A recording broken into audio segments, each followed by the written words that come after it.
kuntum tumbuh melata, sayang merbah di pohon cemara. Assalamualaikum, mulanya kata, saya sembah pembuka bicara. Assalamualaikum warahmatullahi wabarakatuh.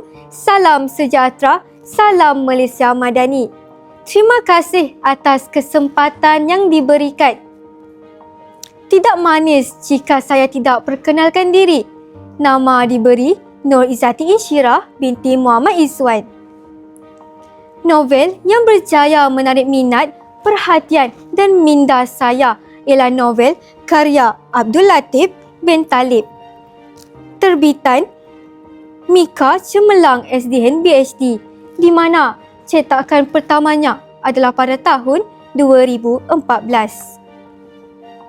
Novel ini mengandungi sebanyak 375 buku surat yang berjudul Lieutenant Adnan Wira Bangsa.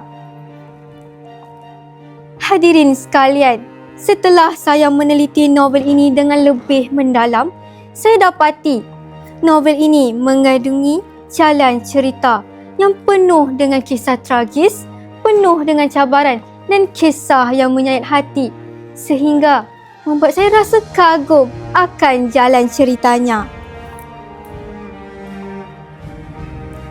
Baiklah, marilah saya membawa anda semua menelusuri novel ini dengan lebih mendalam.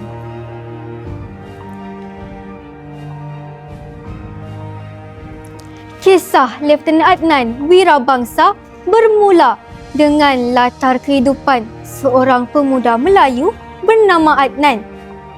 Beliau dibesarkan dalam sebuah keluarga yang sederhana. Sejak kecil lagi, Adnan telah dididik dengan nilai keberanian, nilai disiplin dan semangat cinta akan negara oleh bapanya.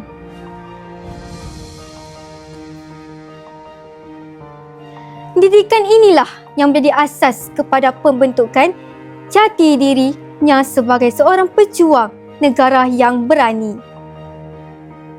Bagi pandangan saya, novel ini mempunyai banyak pengajaran yang dapat diberikan kepada para pembaca. Antaranya, kita haruslah berani mempertahankan negara. Mesej mengenai pengorbanan mempertahankan negara disampaikan dengan sangat jelas. Jalan ceritanya mudah dipahami dan penuh dengan cabaran. Watak dalam novel ini menunjukkan bahawa sikap berani dan pantang berputus asa seharusnya diterapkan dalam diri setiap individu. Dengan membaca novel ini, saya yakin lebih ramai pejuang negara dapat dilahirkan pada masa kini. Tidak manis jika sesuatu kisah itu tiada nilai murninya. Antara nilai murni yang dapat diambil ialah nilai keberanian. Sebagai contoh, Adnan tidak gentar menghadapi segala cabaran dan rintangan. Selain itu, nilai patriotisme. Sebagai contoh, cinta Adnan yang sangat mendalam terhadap negara. Seterusnya, nilai pengorbanan. Adnan bermati-matian mempertahankan negara tercinta. Novel ini juga mempunyai banyak pengajaran yang dapat diberikan kepada para pembaca sehingga membuat saya rasa sedar dalam kehidupan. Antaranya, kita haruslah tabah dan berani mengharungi segala cabaran dan rintangan agar memperoleh kejayaan.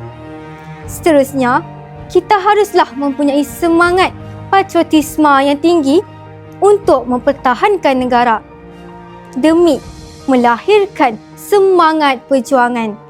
Di samping itu, kita haruslah berani mempertahankan kebenaran demi mencapai keadilan. Sekian, saya menyusun 10 jari andai tersalah bicara, tersalah tutur kata. Sekian, wabillahi taufik wa hidayah. Wassalamualaikum warahmatullahi wabarakatuh.